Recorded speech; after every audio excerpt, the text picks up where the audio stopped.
আবশ্যক, করণীয়।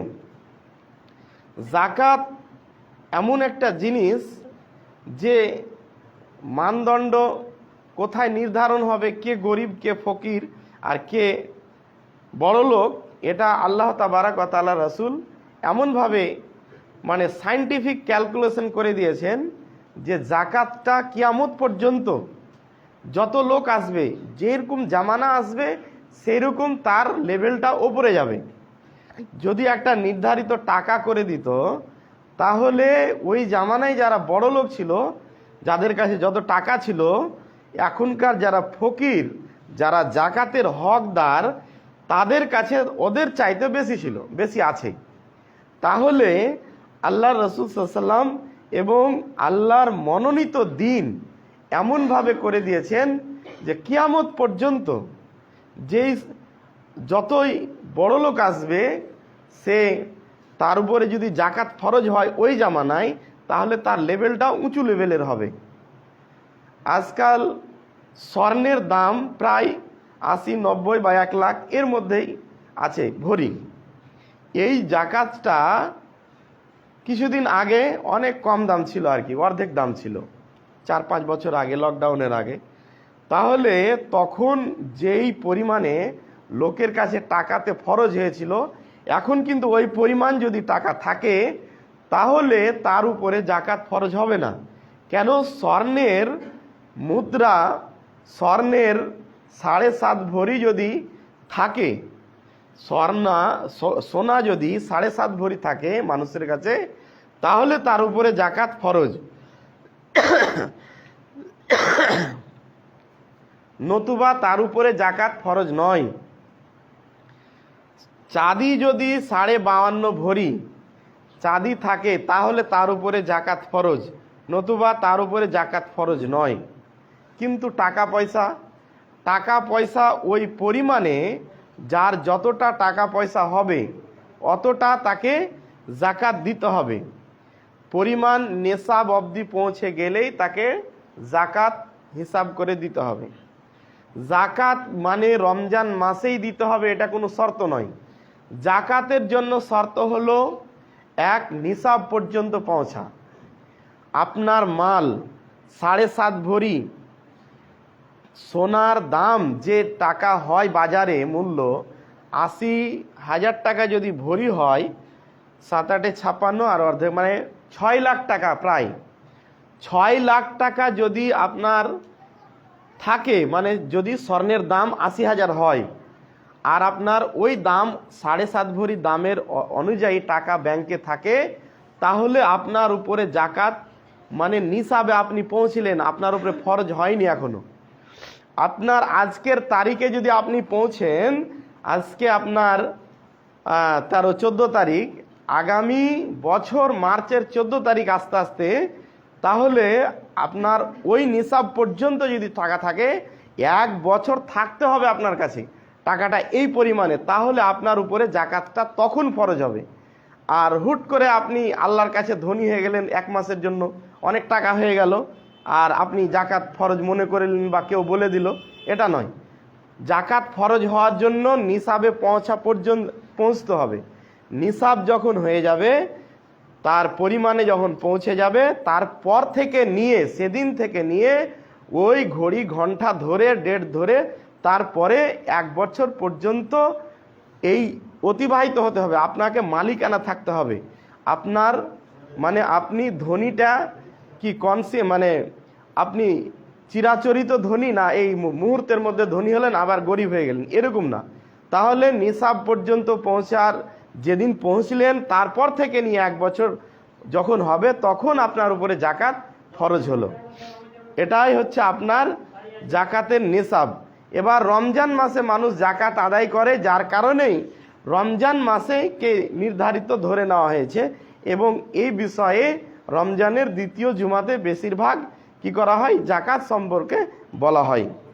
আল্লাহ তাবারাক ওয়া তাআলা মানুষ যে খরচ করছে, এর বিনিময়ে আল্লাহ তাবারাক ওয়া তাআলা কি করছেন, পরকালে এর মানে সেভিংস রাখছেন। আমরা মানুষেরা কি, মানুষকে যদি জমা দিই, মানে হয়তো আমানত রাখলাম বা জমা দিলাম, ইন্টারেস্টের উপরে দিলাম, হয়তো টাকাটা মরে গেল বা পেলাম না, ব্যাংকে জমা রাখলাম, ব্যাংকে আপনার লিমিটেড একটা ইন্টারেস্ট দিবে। কিন্তু আল্লাহ তাবারাক ওয়া তাআলা কোরআনে বলছেন, মাসালুল্লাযীনা ইউনফিকুনা আমওয়ালাহুম ফি সাবিলিল্লাহি কামাসালি হাব্বাতিন আমবাতাত সাবআ সানাবিলা ফি কুল্লি সুম্বুলাতিন মিয়াতু হাব্বা। আল্লাহ তাবারাক ওয়া তাআলা বলছেন, যারা আল্লাহর রাস্তায় খরচ করে তাদের উদাহরণ হচ্ছে সেই রকম যেরকম একটি ধানের বীজ থেকে একটি গাছ হয়, এবং একটি গাছ, একটি বিছন, একটি চারা গাছ 7টা আবার বাচ্চা দান করে, 7টা শীষ গজায়, এবং প্রত্যেকটা শীষে 100টা করে দানা আছে। তাহলে আল্লাহ তাবারাক ওয়া তাআলা এইভাবে বৃদ্ধি করেন। আবার আল্লাহ তাবারাক ওয়া তাআলা যাকে ইচ্ছা করেন তাকে আরো বেশি বেশি করে বৃদ্ধি করে দেন। তাহলে আল্লাহর নিকটে যে আমরা জাকাতগুলো আদায় করি, তাহলে এই জাকাত আমাদের আল্লাহর কাছে সওয়াব বা নেকি বা এর সেভিংস, যেটা আল্লাহ সেটাকে অনেক ইন্টারেস্ট বা অনেক গুণে গুণান্বিত করেন। আল্লাহ যার জন্য চাই তাকে অনেক গুণে বৃদ্ধি করেন।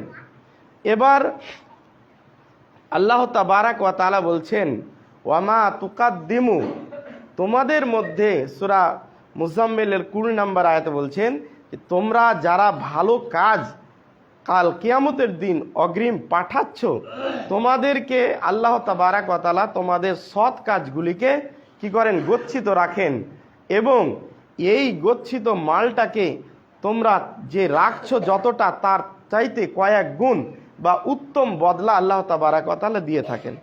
তাহলে উক্ত আয়াত দ্বারা আমরা বুঝতে পারলাম যে আমরা এর কি ফজিলত আমরা কাল কিয়ামতের দিন পাবো, এবং আল্লাহ তাআলা গচ্ছিত রাখছেন।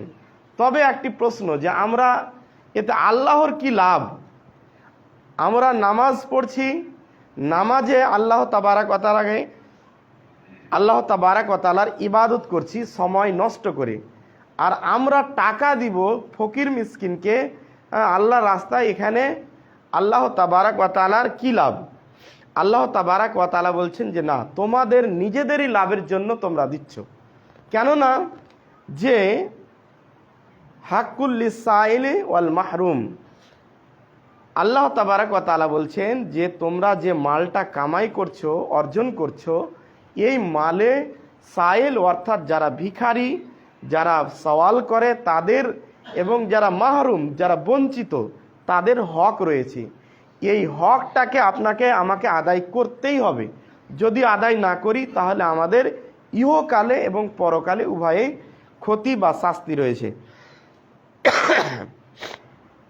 তাহলে বোঝা গেল যে আমাদের এটা দিতেই হবে, এটা বাধ্যতামূলক জাকাত, এবং জাকাতের নিসাব আসলে আমার উপরে ফরজ, আমি যদি আদায় না করি তাহলে গুনাহগার হব। আর যে জাকাতটা 1 বছর অতিবাহিত হলে আমাকে আদায় করতে হবে, এতে আমাদেরই লাভ রয়েছে। আল্লাহ তাবারাক ওয়া তাআলা বলছেন, যারা জাকাত দেয় না, কোরআনে আল্লাহ তাবারাক ওয়া তাআলা বলছেন, ওয়াল্লাযীনা ইয়াকনিজুনা আয-যাহাবা ওয়াল ফিজ্জাতা ওয়ালা ইউনফিকুনা ফি সাবিলিল্লাহি, ওই সমস্ত লোক যারা কি করে না, যারা কানজ বলা হয় ওই সম্পদকে যারা অর্জন করে, কিন্তু সেখান থেকে গচ্ছিত করে রাখে, ব্যাংকে ব্যালেন্স রাখে, বাড়িতে রাখে, আর সেখান থেকে আল্লাহর রাস্তায় কিছু জাকাত বের করে না, খরচ করে না, তাদের উদাহরণ দিচ্ছেন ফি সাবিলিল্লাহি ফাবাশশিরহুম বিআযাবিন আলিম। আল্লাহ তাবারাক ওয়া তাআলা বলছেন তাদেরকে সুসংবাদ দিয়ে দাও। কিসের? বিআযাবিন আলিম, কষ্টদায়ক আযাবের, শাস্তির। তাহলে কষ্টদায়ক শাস্তি, আবার ফের সুসংবাদ। তো মানুষ যেরকম আল্লাহর সাথে মজাক করে থাকেন, আল্লাহ তরকম মজাকের ছলে তাকে কষ্ট মানে লাঞ্ছিত করার জন্য তাকে এইভাবে বলছেন যে তাকে সুসংবাদ দিয়ে দাও। কিসের? কঠিন শাস্তির। ইয়াউমা ইউহমা আলাইহা ফি নারি জাহান্নামা, কাল কিয়ামতের দিন কি করা হবে? যে কানজ অর্থাৎ যেগুলা মালের জাকাত বের করা হয়নি সেগুলোকে জাহান্নামের আগুনে উত্তপ্ত করা হবে। ফাতুকওয়া বিহা জিবাহুহুম ওয়া জুনুবুহুম ওয়া জুহুরুহুম, তার পৃষ্ঠদেশে, তার বক্ষ দেশে এবং তার পেশানি অর্থাৎ তার কপালে কি করা হবে, ওই সমস্ত মালকে জাহান্নামের আগুনে গরম করে তাকে মানে ছ্যাঁক দেওয়া হবে। আর বলা হবে যে অজনুব হাজা মা কানাজতুম লে আনফুসিকুম, এটা হচ্ছে সেই মাল যে মালের তুমি জাকাত না বের করে গচ্ছিত রেখেছিলে, এটা তুমি আজকে তার ফাজুকু মা কুনতুম তাকনিজুন, যেই মানে মালটা তুমি বিনা জাকাত বের করাতে গচ্ছিত রেখেছিলে তার স্বাদটা তুমি আজকে গ্রহণ করো। আল্লাহ রসুল সাল্লাল্লাহু আলাইহি ওয়াসাল্লাম বলছেন, মান আতাহুল্লাহু মালান ফালাম ইউআদ্দি যাকাতাহু, যে ব্যক্তিকে আল্লাহ তাবারাক ওয়া তাআলা কিছু মাল দিলেন এবং সে জাকাত দিল না, মুসসিলা লাহু ইয়াউমাল কিয়ামাতে, আল্লাহ তাবারাক ওয়া তাআলা কি করবেন, সেই মালটাকে কি করবেন, সোজাআন আকরা লাহু জাবিবানা তানে, একটা বিষধর বিশাল টেকো মাথা, মানে বিষের কারণে মাথাটা টাক এরকম সাপের আকৃতি দেওয়া হবে, আর তার কি করবে, গলায় জড়িয়ে যাবে, আর তাকে দংশন করবে, আক্রমণ করবে, আর বলবে যে আমি তোমার মাল, আমি তোমার সেই জাকাত, বিনা জাকাতের মাল যেটার তুমি জাকাত বের করনি। তাহলে উক্ত কোরআন এবং হাদিস দ্বারা বুঝতে পারলাম যে কাল কিয়ামতের দিন বিভিন্নভাবে শাস্তি দেওয়া হবে। বিভিন্ন মাল, যেরকম সোনা চাঁদিকে, এটা হচ্ছে বাজারের মূল্য, যেটার বা টাকা পয়সা, যেটাকে আল্লাহ তাবারাক ওয়া তাআলা গরম করে কি করবেন, ছ্যাঁক দিবেন। আর হাদিসের মধ্যে পেলাম যে সাপের আকৃতি দিবে, যেটা গলায় জড়া থাকবে। সাপ তো দূর থেকে দেখলে এমনি ভয়, আর মানুষের গলায় মানে একদম নিকটে চোখের সামনে যখন থাকবে তখন আরো আতঙ্কের বিষয়, আর তাকে মুখের সামনে মানে হা করে থাকবে, তাহলে এটা একটা ভয়। আরও কি হাদিসের মধ্যে এসেছে, যারা জন্তুর অর্থাৎ ছাগল, গরু, উট ইত্যাদির কি করবে না, জাকাত বের করবে না, তাদেরকে শিং এবং খুর দেওয়া হবে, পায়ের খুর, যার কারণে যে সমস্ত পশুর জাকাত বের করেনি তারা তার উপর দিয়ে কিয়ামতের দিন কি করবে, তাকে পিড়িয়ে যাবে, তাকে তার উপরে কুচলে দিবে, আর একে একে সব চলে যাবে। এবং তাছাড়া আবার শেষ হবে, তার সেই দলের আবার শুরু হয়ে যাবে। এ হচ্ছে জাকাতের শাস্তি পরকালে। ইহকালে কি হবে, আল্লাহ তাবারাক ওয়া তাআলা বলছে প্রতি সম্প্রদায়কে, মানে এলাকাবাসী যদি কি করে, জাকাত না দেই, তাহলে সেখানে কি হবে, দুর্ভিক্ষ দেখা দেবে। আর ব্যক্তি বিশেষের ক্ষেত্রে এলাকায় দিল কোনো এক ব্যক্তি বা দুই ব্যক্তি বা কয়েকজন ব্যক্তি জাকাত দিল না, তাহলে তার কি হবে, বিপদ আপদে সে পতিত হবে, এবং তার মাল সে কখন কোথায় দিয়ে বেরিয়ে যাবে সে বুঝতে পারবে না। এবং কখনো না কখনো সে যদি চায় যে না, আমি তো ধনী হচ্ছি, জাকাত আমি না দিয়ে জাকাত দিব না, এমন এক সময় হঠাৎ করে সে পথের ভিখারি হতে বাধ্য হবেই। এটা আল্লাহ রসুলের কথা, এবং হবেই, সে আজ না হোক, না কাল না হোক, কিন্তু হবেই। আর এলাকাবাসী যদি জাকাত দেওয়া ছেড়ে দেয়, তাহলে সে এলাকায় দুর্ভিক্ষ দেখা দিবে এবং অনাবৃষ্টি দেখা দিবে। কিন্তু আল্লাহ তাবারাক ওয়া তাআলা মেহেরবানে যে সমস্ত সে এলাকায় পশু রয়েছে, প্রাণী রয়েছে, ছোট শিশু রয়েছে, যারা নিষ্পাপ, তারা অনাবৃষ্টিতে মারা যাবে, যার কারণে তারা মানে আল্লাহ তাবারাক ওয়া তাআলা বৃষ্টি দিতে বাধ্য হন। তাহলে আপনি জাকাত দিলেন না, যার কারণে বৃষ্টি হলো না, এটা নয়, সেই সমস্ত নিষ্পাপ শিশুরা অনাবৃষ্টির কারণে মারা যাবে, যেই কারণে জাকাত দিলেন, মানে আল্লাহ তাবারাক ওয়া তাআলা বৃষ্টি দিলেন। তাহলে আমাদের বুঝতে হবে ইহকালে শাস্তি এবং পরকালে শাস্তি, এবং জাকাত আমাদের দিতেই হবে। জাকাতের সিস্টেমটা তো আমাদের জানা আছে অনেকের, কোথায় জাকাত লাগবে, কোনটাতে লাগবে, কোনটাতে লাগবে না।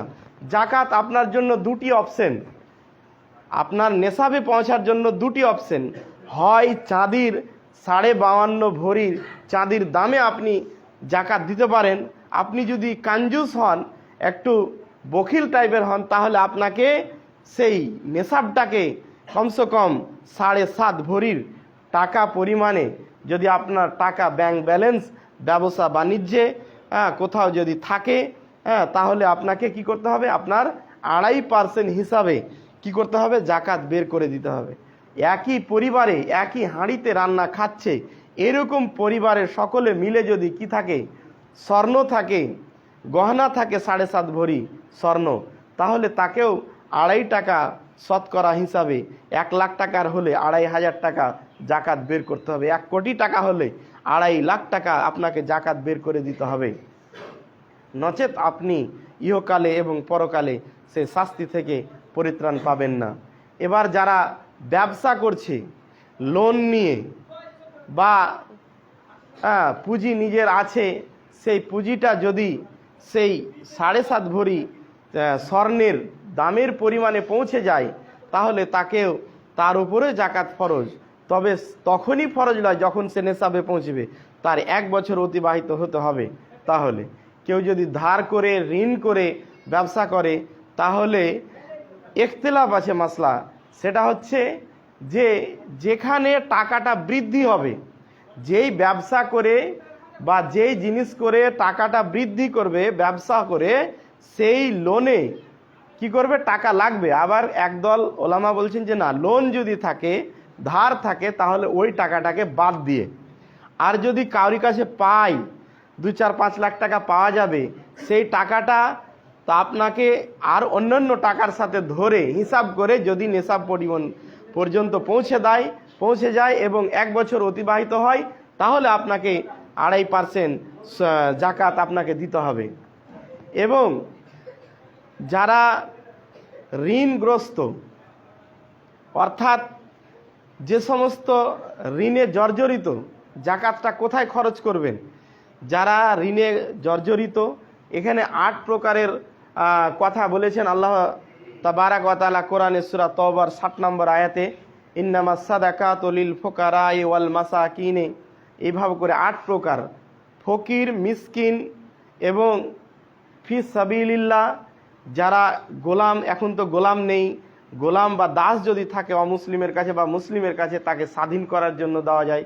ওয়াল মুআল্লাফাতে কুলুবিহিম, যে সমস্ত অমুসলিমেরা মুসলমান হওয়ার মানে মনটা তাদের আছে বা মন ইচ্ছা আছে, কিন্তু আর্থিক সমর্থনের কারণে তারা মুসলমান হতে পারছে না, এরকম ব্যক্তিকে দেওয়া যাবে। এবং ইনফাক মানে অফিস